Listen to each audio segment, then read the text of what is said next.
ہماری خداوند یسوع کی انجیل مقدس یوحنا کے مطابق اس کا 4واں باب 7 سے 14 آیات تک۔ اس وقت یسوع نے اپنے شاگردوں سے کہا، اگر تم مجھے جانتے تو میرے باپ کو بھی جانتے، اور اب سے تم اسے جانو گے اور تم نے اسے دیکھا ہے۔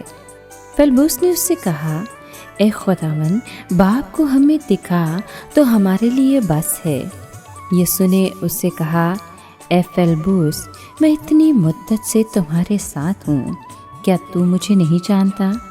جس نے مجھے دیکھا ہے اس نے باپ کو دیکھا ہے۔ پھر تو کس طرح کہتا ہے کہ باپ کو ہمیں دکھا؟ کیا تجھے یقین نہیں کہ میں باپ میں ہوں اور باپ مجھ میں ہے؟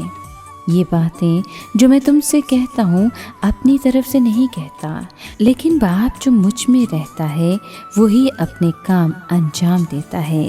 میرا یقین کرو کہ میں باپ میں ہوں اور باپ مجھ میں ہے، نہیں تو کاموں ہی کے سبب سے یقین کرو۔ میں تم سے سچ سچ کہتا ہوں کہ جو مجھ پر ایمان لاتا ہے وہ بھی یہ کام کرے گا جو میں کرتا ہوں، بلکہ ان سے بھی بڑے کرے گا، کیونکہ میں باپ کے پاس جاتا ہوں، اور جو کچھ تم میرا نام لے کر باپ سے چاہو گے وہ میں ہی کروں گا، تاکہ باپ بیٹے میں جلال پائے۔ اگر تم میرا نام لے کر مجھ سے کچھ چاہو گے تو میں وہی کروں گا۔ پاک کلام کے پڑھے اور سنے جانے پر خداوند کی برکت ہو، خدا کا شکر ہو۔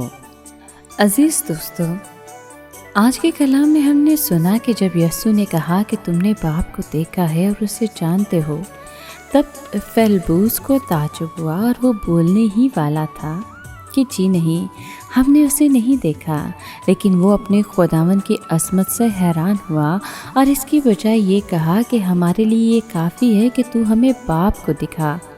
اس جواب سے واضح ہوتا ہے کہ اس نے یسوع اور اس کی قوت کا راز جان لیا تھا۔ یہ راز مسیح یسوع اور اس کے باپ کے درمیان پائے جانے والے اتحاد پر منحصر ہے۔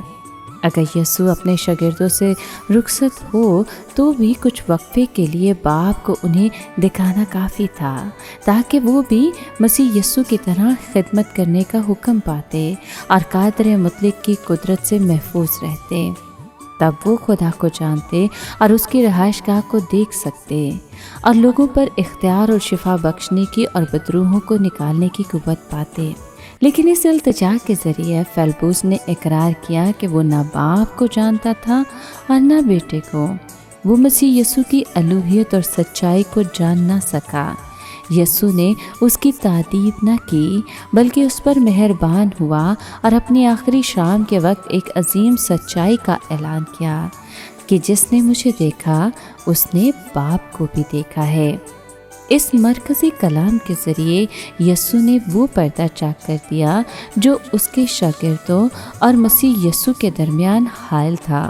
کوئی رویا یا خواب خدا کے متعلق سچائی ظاہر نہیں کر سکتا، مسیح یسوع کی ہستی ہی ایسا کر سکتی ہے۔ مسیح یسوع محض تشخص ماب شخصیت ہی نہ تھے، بلکہ ہم سب خود خدا کو مسیح یسوع میں دیکھتے ہیں۔ آج اگر ہم سب یسوع کو دیکھتے ہیں اور پہچانتے ہیں تو ہی خدا کی رویا دیکھ سکتے ہیں۔ توما نے بھی یہ الفاظ سنے تھے، لیکن ان کا مطلب سمجھ نہ سکا تھا۔ لیکن مسیح یسوع کے مردوں میں سے جی اٹھنے کے بعد وہ اپنے آقا کے آگے بیٹھ گیا اور یہ کہہ کر رو پڑا کہ اے میرے خداوند، اے میرے خدا، اے خداوند یسوع مسیح، میں فضل کے طفیل سے تجھ کو اے میرے خداوند، میرے خدا کہتا ہوں۔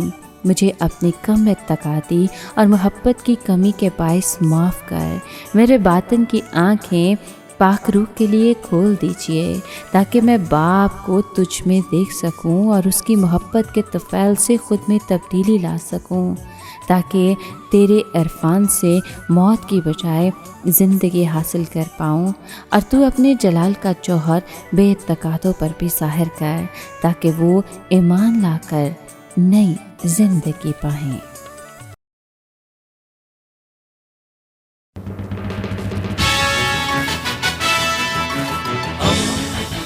دوست زندگی کا پیمبر ریڈیو ویریتاس ایشیا